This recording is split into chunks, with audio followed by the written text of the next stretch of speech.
bàsicament pel centre, tenir alumnes en pràctiques suposa per nosaltres un servei a la comunitat, o sigui, entenem que és un servei que aporta al centre al sistema. És una manera de mostrar el nostre institut, el nostre centre, és una oportunitat per reflexionar sobre la nostra tasca educativa, a tots ens va bé per reflexionar sobre què fem, com ho fem, de quina manera ho fem. A nivell organitzatiu ens suposa un esforç per acollir aquests alumnes, tenir-los aquí, com organitzem l'acollida, etc. I en definitiva entenem que tot el projecte és una manera de contribuir a la millora de l'ensenyament públic i contribuir a la formació inicial del professorat. Hola, soc la coordinadora de pràctiques del màster de secundària. Per tant, soc la persona que rebo els alumnes el primer dia a l'institut i els acompanyo a fer una visita pels diferents espais del centre.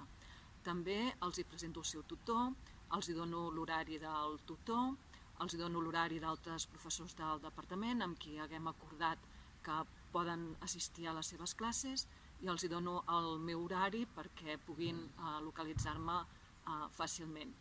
En quant als documents que necessiten, doncs els envio al projecte educatiu de centre o al pla d'acció tutorial perquè els puguin fer servir pel seu treball.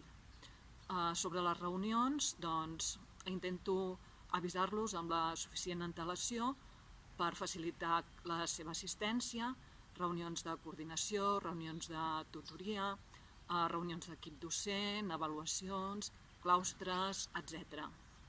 El centre també organitza moltes activitats, sortides, tallers i els professors responsables d'aquestes activitats posen totes les facilitats, no tenen cap inconvenient en què aquests alumnes assisteixin i participin d'aquestes activitats, sortides, etc.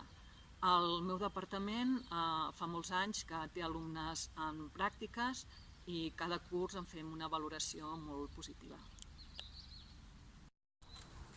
La presència d'alumnes en pràctiques en el centre educatiu, en aquest cas concret a l'aula, suposa sempre una alenada d'aire fresc tant per al professorat, el professor tutor, com per l'alumnat a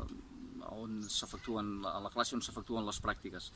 Una alenada d'aire fresc en el sentit que implica una reflexió sobre la pràctica docent, o sigui, com a professor tutor sempre es produeix una reflexió sobre el que fem a classe i el que hem fet i per què ho hem fet, i pels alumnes també el fet que algú exterior observi la classe també implica una actitud una mica diferent i una reflexió també sobre el que van fent.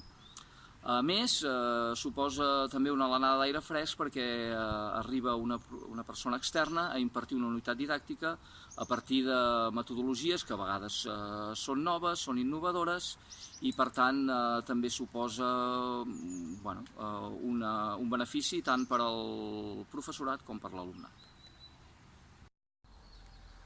Per mi les pràctiques a l'Institut Antoni Pous i Argila de Manlleu ha sigut una immersió educativa i una oportunitat educativa.